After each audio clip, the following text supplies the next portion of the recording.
በሩሲያና ዩክሬን መካከል እየተካሄደ ያለው ጦርነት መቋጫ ታጥቶለት በቀጠለበት ወቅታዊ የመካከለኛው ምስራቅ የአሜሪካ እስራኤልና ኢራን ጦርነት መጨመር የአውሮፓ አህጉርን የነዳጅ አቅርቦትን አቀውሶታል። ይህንን የኃይል አቅርቦት ቀውስ ለማርገብ ሩሲያን በዩክሬኑ ጦርነት ሳቢያ በማዕቀብ የጠፈነጋት የአውሮፓ ህብረት ማዕቀቡን ለራሱ ሲል እንዲያነሳ ሃንጋሪ ጠይቃለች። የሃንጋሪ ጠቅላይ ሚኒስትር የሆኑት ቪክቶር ኦርባን አውሮፓ በታሪክ የከፋው የኢኮኖሚ ቀውስ ገጥሞታል ሲሉ አስጠንቅቀዋል።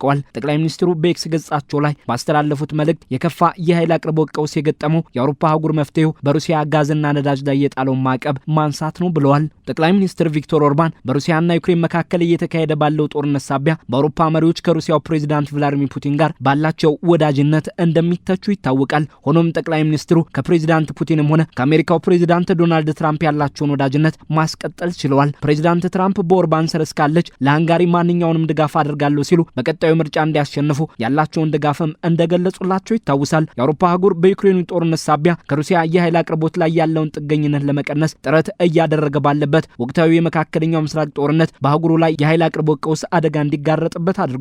ለዚህም ኦርባን ሩሲያን ከማዕቀብ ነጻ ማድረግን በአማራጭነት አቅርበዋል። የጠቅላይ ሚኒስትሩ ሀሳብ ለፖላንዱ ጠቅላይ ሚኒስትር ዶናልድ ተስክ አስተያየት ምላሽ ተደርጎ ተወስዷል። የፖላንድ ጠቅላይ ሚኒስትሩ ተስክ የአውሮፓ ህብረት የሚያስከትለውን ውጤት ያላገናዘበ ፖሊሲ ሳቢያ በአውሮፓ የኃይል ቀውስ ማጋጠሙ አሜሪካ ከሰሜን አትላንቲክ የጦር ቃል ኪዳን ህብረት ሁኔቱ እወጣለሁ ብላ ማስፈራራቷ የጦር መሳሪያ አቅርቦቷን ከዩክሬን ወደ መካከለኛው ምስራቅ ማዛወር ከሩሲያ የኃይል ዘርፍ ላይ የጣለችውን ማዕቀብ ማንሳት የሩሲያው ፕሬዝዳንት ፑቲን ህልም ወይም እቅድ ይመስላል ብለዋል። የሃንጋሪው ፕሬዝዳንት ቪክቶር ኦርባን በበኩላቸው ሩሲያ ጋዝና ነዳጅ ላይ የተጣሉት ማዕቀቦች እንዲነሱ ምክረ ሀሳባቸውን በገለጹበት ያሰቡት ከፑቲን ይልቅ ለህዝባቸው መሆኑን አጽንኦት ሰጥተዋል። ኦርባን አውሮፓ ወደ መቃብርን የሚያወርድ አደጋ ተጋርጦበታል ሲሉ ነው አጽንኦት የሰጡት። የክሬምሊን የኢንቨስትመንት ልዑክ ኪሪል ዲሚትሪቭ በበኩላቸው ኦርባንን ከጥቂት የጥበብና የአመክንዮ ድምጾች አንዱ ሲሉ ገልጸዋቸዋል። ልዑኩ በኤክስ ገጻቸው ባስተላለፉት መልእክት ሊመጣ ያለውን የኃይልና የኢኮኖሚ ቀውስ የተገነዘቡ ጉዳቱን ለመቀነስም ምን እንደሚያስፈልግ የተረዱ ሲሉ ገልጿቸዋል። በእርግጥ ዲሚትሪቭ አሜሪካና እስራኤል ጥምር ጥቃትን በኢራን ላይ መክፈታቸውን ተከትሎ ሊያስከትል የሚችለውን ቀውስ በማስጠንቀቅ ላይ የቆዩ ናቸው። የአውሮፓ ህብረት የኤነርጂ ኮሚሽነር ዳን ጆርጊሰንም ቢሆኑ አባል ሀገራት ለተራዘመ የኃይል አቅርቦት መስተጓጎል ዝግጁ እንዲሆኑ አስጠንቅቀዋል። አውሮፓ እንደ ኮቪድ ወረርሽኝ ወቅት እንደ ሩሲያ ዩክሬን ጦርነት መጀመር ሁሉ የኃይል አቅርቦት ቀውስንና ኢኮኖሚያዊ ቀውስን የሚያስከትል አደጋ በመካከለኛው ምስራቅ ጦርነት ሳቢያ ተጋርጦበታል። የጀርመኑ ቻንስለር ፍሬደሪክ ሜርዝም ይህንኑ ስጋት አንጸባርቀዋል። የጣሊያን መከላከያ ሚኒስትር ጊዶ ክሪስቲየም እንቅልፍ በሚነሱኝ የጦርነቱ ውጤቶች እውነታ ውስጥ እየኖርኩ ነው ሲሉ በላ ሪፐብሊካ ጋዜጣ ላይ በመግለጽ በወቅታዊ ጦርነት ስጋት ካደረባቸው የአውሮፓ መሪዎች መካከል አንዱ መሆናቸውን ጠቁሟል። የአውሮፓ ህብረት 20 በመቶ የዓለም የኃይል አቅርቦትን በሚሸፍነው የገልፍ ቀጠና በጦርነት ሳቢያ የሆርሙዝ ሰርጥ መዘጋት በፈጠረው የአቅርቦት መስተጓጎል ሳቢያ የተራዘመ ተግዳሮት ይገጥማል በሚል የከፋ ቀውስን እየተጠባበቀ ያለ አህጉር ሆኗል። አህጉሩ የዩክሬን ጦርነትን ተከትሎ ከግዙፍ የኃይል አቅራቢዋ ሩሲያ ያለውን ጥገኝነት ለመቀነስ ጥረቶችን እያደረገ መሆኑ ሲታወቅ አሜሪካ ይህንን ክፍተት ለመሙላት ባደረገችው እንቅስቃሴ እስከ 58 በመቶ የሚደርስ የአህጉሩን የፈሳሽ ተፈጥሮ ጋዝ ፍላጎት ሸፍናለች።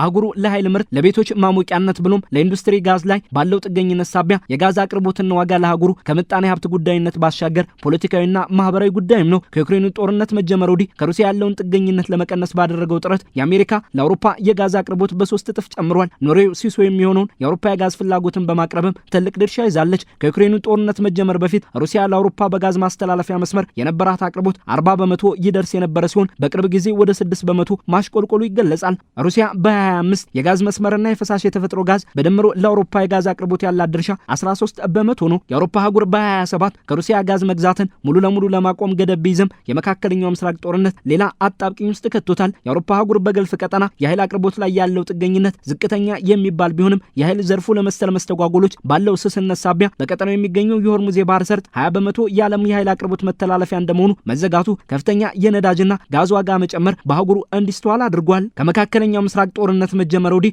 በአህጉሩ ከፍተኛ ተፈላጊነት ያለው የጋዝ ዋጋ እስከ 70 በመቶ ጭማሪ አሳይቷል። ኳታር ፈሳሽ የተፈጥሮ ጋዝን በመጠኑም ቢሆን ለአህጉሩ ስታቀርብ ሳውዲ አረቢያ 8 በመቶ የሚሆን የአውሮፓ ህብረትን የድፍድፍ ነዳጅ ፍላጎት ትሸፍናለች። የአህጉሩ የኃይል ክምችት ከሩሲያ ዩክሬን ጦርነት መጀመር ወዲህ ዝቅተኛው ደረጃ ላይ የሚገኝ መሆኑ በወቅታዊ የመካከለኛው ምስራቅ ጦርነት ሳቢያ የኃይል አቅርቦት ዘርፉ የፈጠረው መስተጓጎል የከፋ ኢኮኖሚያዊና ማህበራዊ ቀውስ ስጋት እንዲያድርበት አድርጓል። የአውሮፓ ህብረት ሀገራት የኤነርጂ ሚኒስትሮችም ሊመጣ የሚችለውን ቀውስ ስለሚቋቋሙባቸው አማራጮች በመምከር ላይ ናቸው። ሃንጋሪ የሩሲያ የጋዝና የነዳጅ ዘርፍ ላይ የተጣለው ማዕቀብ እንዲነሳ በመፍትሄነት እያማተረች ነው። የአውሮፓ አህጉር በአሜሪካና እስራኤል ኢራን ላይ ጥምር ጥቃት መፈጸምን ተከትሎ የተጀመረውን ጦርነት ከሰሜን አትላንቲክ የጦር ቃል ኪዳን ህብረቱ አንድነት እስከ ነዳጅ አቅርቦት ፍላጎት ባሉ ፍላጎቶቹ ሳቢያ በቶሎ እንዲቋጭ ይሻል። የዩክሬኑ ጦርነት ኪቭ የጦር ህብረቱን ኔቶን ለመቀላቀል ጠንካራ ፍላጎት ማሳየቷን ተከትሎ ሩሲያ የህብረቱ ወደ ምስራቅ አውሮፓ መስፋፋቱ ለደህንነት የስጋት ነው ስትል በመወትወት መጀመሩ ሲታወቅ በወቅታዊ መካከለኛው ምስራቅ ጦርነት ሳቢያ የአውሮፓ ሀገራት ለአሜሪካ የጦር ሰፈሮቻቸው በኢራን ላይ ለሚፈጸም ጥቃት ጥቅም ላይ እንዳይውሉ መከልከል የአሜሪካ ፕሬዚዳንት ትራምፕን ከኔቶ ስለመውጣት እያሰብኩ ነው እንዲሉ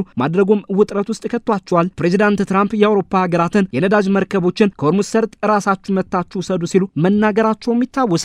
የፖላንዱ ጠቅላይ ሚኒስትር ዶናልድ ተስክ እንደገለጹት ጦርነቱ በአውሮፓ ላይ የሩሲያ ፍላጎት የሚመስሉ ነገሮች እንዲፈጸሙ አድርጓል። ከኃይል ቀውስ እስከ የሩሲያ የኃይል ዘርፍ ማዕቀብ በአሜሪካ መነሳትና የዋሽንግተን ከኔቶ ወጣሉ የሚሉ ማስፈራሪያዎች ተስተውለውበታል። የሃንጋሪው ጠቅላይ ሚኒስትርና የፕሬዚዳንት ቭላዲሚር ፑቲን ወዳጅ የሆኑት ቪክቶር ኦርባን በበኩላቸው ከመጣብን አደገኛ የኢኮኖሚ ቀውስ ለመዳን በሩሲያ ጋዝና ነዳጅ ምርት ላይ የጣልናቸውን ማዕቀቦችና አንሳ የሚል መፍትሄን ለአውሮፓ ህብረት እንዲያቀርቡም ምክንያቱ ናቸዋል።